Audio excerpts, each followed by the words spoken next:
తెలంగాణలో మాకు అవినీతి జరిగిందని ఓట్లేయకండి లేదా నోటాకు ఓటేయండి అన్నాను. హైదరాబాద్ సిటీలో 50% ఓట్లే వేయలేదు. ఈసారి పూర్తిగా ఎలక్షన్స్ బాయ్కాట్ చేస్తాం ప్రజాశాంతి పార్టీకి కానీ అవినీతి జరిగితే. ఎందుకంటే ఇప్పుడున్న పార్టీలు 2% 3% ఉన్న కుల కుటుంబ పార్టీ. మనం ఒక బీసీ 55% ఉన్నాం, కాపులు 27% ఉన్నాం, ఎస్సీ ఎస్టీ ముస్లిమ్స్ 90% మనం ఉన్నాం. మనం అట్ట పార్టీలు ఎందుకు బీసీ కాపు 60-70% ఉన్నాడు ముఖ్యమంత్రి కాలేదు? 12 మంది రెడ్లు అయ్యారే. రేవంత్ రెడ్డి నా తమ్ముడు, నేను ఆశీర్వదించాను, మీకు తెలుసు. నేను రెడ్లకు వ్యతిరేకులు కాను.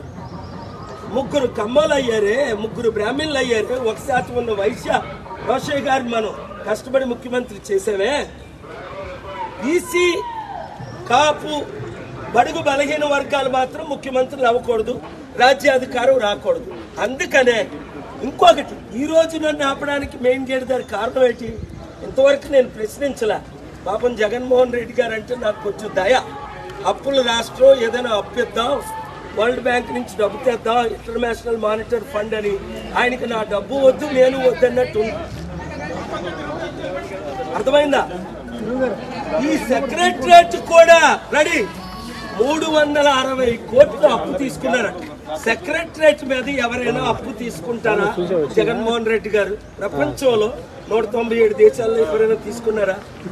దేశంలో 29 రాష్ట్రాల్లో ఎవరైనా తీసుకున్నారా? ప్రపంచంలో సెక్రటరేట్ మీద అప్పు తీసుకోరు. కిడ్నీలైనా అమ్ముకుంటారు కానీ, అంటే సెక్రటరీ అమ్ముకుంటారు. కొందరు కిడ్నీలు అమ్ముకుంటారు ప్రాణాలు కాపాడుకోవడానికి. ఎవరు అమ్ముకోకండి. అవసరం ఉన్న వాళ్ళు 3 నెలలు వెయిట్ చేయండి. ప్రజాశాంతి పార్టీని అధికారంలో తీసుకురండి. విశాఖపట్నం ఎంపీగా నన్ను గెలిపించండి. మీడియా, మీరు బ్రేకింగ్లు ఇస్తేనే కుటుంబానికి 5గురికి 5 కోట్లు అప్పు తీర్చే సత్తా నాకుంది. నన్ను మీరు గెలిపించారా, మీ కుటుంబ అప్పులు తీరుతాయి, అభివృద్ధి జరుగుతుంది.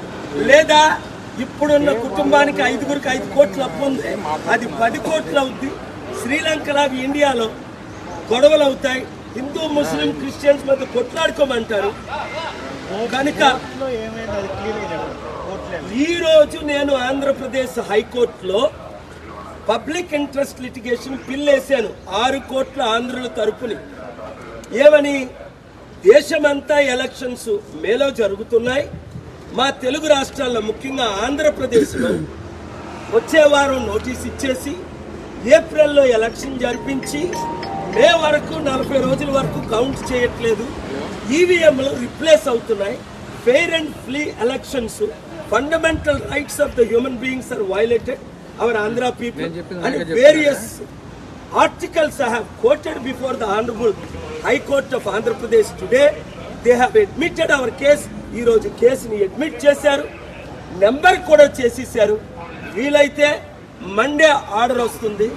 మనకి న్యాయము జరగకపోతే నా పిలుపుకి మీరందరూ సిద్ధంగా ఉండండి. ప్రజాశాంతి పార్టీకి ఎలా లేదట. ఇప్పుడు పార్టీల మీటింగులు అన్నిటికీ మీటింగులు ఉన్నాయట. మా పార్టీకి ఎలా లేదట. ఎలాగ ఎలక్షన్లు జరుగుతాయో నేను చూస్తా, మీరు చూస్తారు. టీచర్స్, ఆఫీసర్స్, గవర్నమెంట్ స్టాఫ్ అవసరమైతే అందరూ ఎలక్షన్స్ బాయ్కట్ చేద్దాం. తెలంగాణలో 50% బాయ్కట్ చేశారు, ఇప్పుడు 100% బాయ్కట్ చేస్తారు. ప్రజాశాంతి పార్టీకి న్యాయం జరిగితే 90% ఉన్న బడుగు బలహీన వర్గాలకు న్యాయం జరుగుతుందని honourable high court, honourable supreme court are doing justice. Let us wait till Monday. Thank you very much.